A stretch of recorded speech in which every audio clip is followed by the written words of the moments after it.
Jadi dampak kebijakan moneter amat signifikan di perekonomian. Tahun 1997, 98, 97, kita melakukan kesalahan yang fatal. Pada waktu itu, BI menaikkan bunga sampai 60% lebih, karena untuk menjaga rupiah. Semua berpikir kita melakukan kebijakan uang ketat, ya kan? Wah, bunga tinggi persamaan ada yang pinjam. Tapi kalau kita lihat di belakangnya, apa yang terjadi? Kita mencetak uang, base money itu tumbuhnya 100%. Jadi kebijakannya kacau balau. Mau apa? Mau ketat atau mau longgar? Kalau kita melakukan kebijakan kacau, yang keluar adalah setan-setannya dari kebijakan itu. Bunga yang tinggi menghancurkan real sektor, uang yang banyak dipakai untuk menyerang nilai tukar rupiah kita. Jadi kita membiayai kehancuran ekonomi kita pada waktu itu tanpa sadar. Ini bukan karena yang ekonom-ekonom yang dulu bodoh atau gimana, tapi memang kita belum pernah mengalami keadaan seperti itu. Jadi kita belum tahu nyata seperti apa. Dan saya simpulkan kesalahan kita di situ. Jadi pada waktu 2008 ada global financial meltdown, kebijakan kita ubah. Saya bisik-bisik sedikitlah ke think tanknya SBY. Waktu itu mau jatuh ekonominya, ekspansi fiskal di tahun 2009, dan suku bunga diturunkan di bulan Desember 2008 ketika rupiah sedang melemah. Jadi hitungan saya lagi ini, kalau kita menjaga nilai tukar dan lain-lain, ciptakan pertumbuhan ekonomi. Kalau mau ciptakan pertumbuhan ekonomi, jaga kondisi likuiditas di sistem perekonomian. Itu yang terjadi. Saya pikir dengan edukasi tahun 2008-2009 itu, semua orang sudah mengertikan banyak ekonomi yang lihat. Rupanya lupa terus kita. Kita tuh cepat lupa, makanya ada siklus bisnis ekonomi naik, ekonomi turun, ekonomi naik, ekonomi turun. Sepertinya setiap 7 tahun kita lupa. Untung saya masih ingat sedikit-sedikit. 2015 ketika Pak Jokowi ngambil pemerintahan, kondisinya sama. Kebijakan sedang ketat. Saya pindah ke KSP untuk memberi masukan langsung pada waktu itu supaya kebijakannya dirubah. Dan itu kebijakannya dirubah dan kita selamat. Itu jadi pembalikan ekonomi Indonesia bukan terjadi otomatis. Semua karena intervensi kebijakan. Kebetulan Pak Jokowi cukup cepat mengambil langkah. 2020-2021 sama. Pada waktu COVID, semua nyalahin COVID akan menghancurkan ekonomi Indonesia katanya. Bank-bank mulai hampir berguguran. Saya waktu sedang di maritim, asik mancing lah. Saya pikir ngapain mikirin ekonomi lagi, udah pada jago di perekonomian kan. Tapi setelah kita lihat, base money pertumbuhannya berapa di situ? Di bulan Maret 2000, pertumbuhannya minus 15,3%. Minus, artinya ekonomi sedang dicekek padahal bunganya diturunkan. Ini salah kebijakan kita lagi. Jadi ekonominya turun, hampir hancur. Saya dipanggil ke istana, gimana? Ya udah Pak, dibalikin lagi aja. Gimana caranya? Ya udah, BI suruh kurangin penyerapannya ke sistem. Siapa lagi? Tambah uang sistem dari sisi fiskal juga Pak. Gimana caranya? Bapak punya uang kebanyakan di Bank Sentral. Waktu itu ada 500 triliun, 529 triliun. Balikin ke sistem. Di bulan Maret 2021, Mei 2021, dipindahkan uang sebesar 300 triliun dari BI ke sistem perbankan. Laju pertumbuhan uang naik lagi dari minus ke double digit 11, terus dijaga oleh Bank Sentral juga di atas 20%. Itu yang menyelamatkan ekonomi kita. Nah, saya pikir juga dengan pelajaran sepanjang itu kan, ya udah jago semua lah, ya udah kita santai aja. Gara-gara itu saya ngebantu sektor finansial pada waktu itu, saya dilempar ke LPS dengan tugas jaga stabilitas di sana. Saya hanya bisa jaga stabilitas. Kita selalu pro pertumbuhannya. Jadi ketika even bank sentral naikin bunga, LPS naiknya lambat sekali untuk menjaga supaya ekonominya nggak tumbuh terlalu lambat. Tapi kan instrumennya saya bilang tadi, bunga hanya salah satu. Uangnya seperti apa? Nah, rupanya sejak bulan 2023 bulan pertengahan itu, uang diserap secara bertahap terus ke bawah sampai pertumbuhannya 0 menjelang second half 2024. Jadi itu yang Anda rasakan di ekonomi, melambat dengan signifikan, real sector susah, semuanya susah. Maksudnya keluar tagline Indonesia apa? Gelap, Indonesia apa? Kita semua menunjuk ke ini gara-gara global.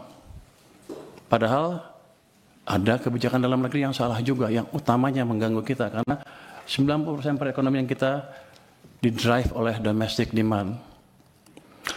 Masuki 2025, Januari, Februari, Maret, April, membaik semuanya tiba-tiba, saya pikir udah insaf nih.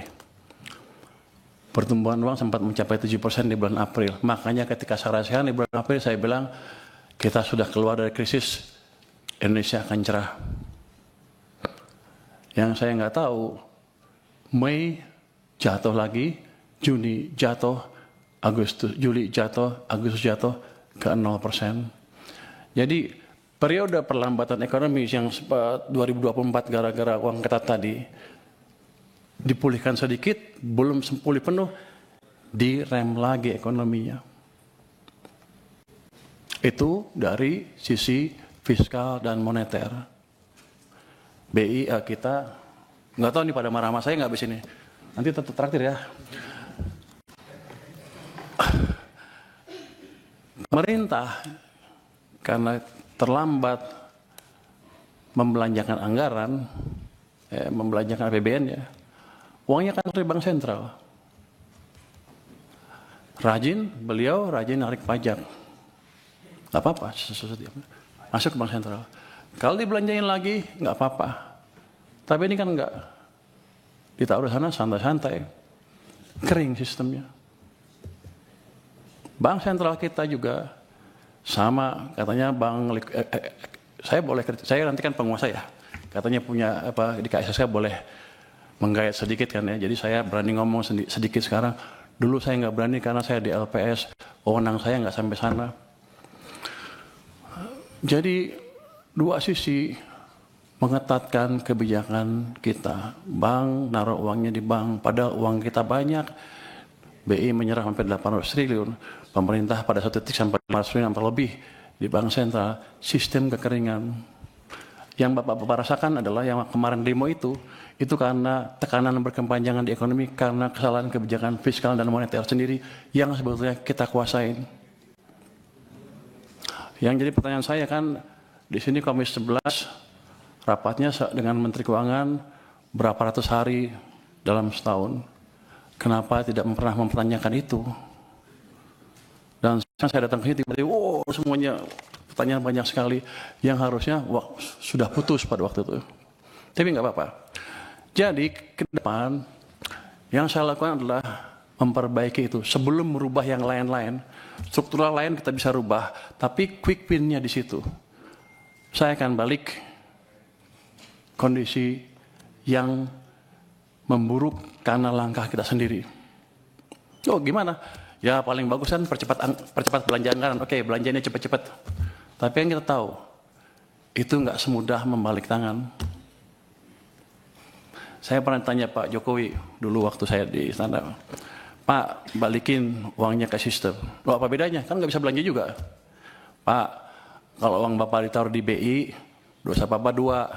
Satu, Bapak nggak bangun ekonominya. Yang kedua, sistem kering, nggak bisa bangun juga. Jadi kalau balikin ke sistem perekonomian, ke bank, himbara misalnya, dosa Bapak tinggal satu, yaitu satu yang nggak bangun aja, tapi ekonominya bisa jalan. Kalau itu yang dimanfaatkan adalah real sector. Saya ingin tunjukkan lagi ya, kenapa zaman tadi udah cerita belum ya? Zaman Pak SBY tumbuh 6%. Zaman Jokowi rata-rata 5% di bawah Pak SBY yang Pak Jokowi ya. Kalau Anda lihat di pertumbuhan uang M0-nya, base money, teori dasar moneter itu, di zaman Pak SBY rata-rata tumbuh 17% lebih. Akibatnya, uang di sistem cukup, kredit tumbuh berapa? 22%. Jadi pada waktu zaman Pak SBY, walaupun dia nggak bangun infrastruktur habis-habisan, private sector yang hidup, yang menjalankan ekonomi. Itu berhubungan juga dengan rasio tax. Ketika tax private sector yang jalan, dia akan lebih banyak bayar pajak dibanding pemerintah. Tax ratio kita tumbuh 0,5% lebih tinggi dibanding ketika zaman Pak Jokowi. Pada zaman Pak Jokowi, uang tumbuh hanya sekitar 7% M0-nya. Bahkan di titik-titik itu sepanjang tahun, 2 tahun terakhir sebelum krisis, itu tumbuhnya 0%. Memang ekonomi sedang dicekek. Cuman saya nggak tahu waktu itu karena saya di maritim. Jadi begitu 2020 saya diminta bantu, saya kaget. Pak, kenapa begini Pak? Bapak bangun apa-apa mati-mati pun nggak bisa. Karena mesin ekonomi kita pincang. Hanya pemerintah yang jalan, sedangkan yang tadi 90% berhenti atau diperlambat. Zaman Pak Prabowo juga bisa sama. Ini sekarang masih baru. Kalau pemerintahnya masih lambat belanjanya dan mencekik perekonomian juga dari sisi lain dan moneternya juga sama, maka akan lebih buruk dibanding yang 2 zaman sebelumnya. Kenapa saya tadi bisa 6%? Si Purbaya sok tahu katanya bisa 6%. Orang-orang bilang sok tahu lu katanya. Di luar bilang gitu, sok pinter. Saya bilang kamu sombong katanya. Tapi ini udah berdasarkan pengalaman selama ini. Kalau saya balikkan, saya lihat aja zamannya Pak SBY 6% private. Zaman Jokowi pemerintah 5. Kalau kita gabungkan gimana? Pasti di atas itu. Itu adalah langkah simpel saja yang jangka mungkin nggak terlalu panjang untuk bisa kita lihat dampaknya.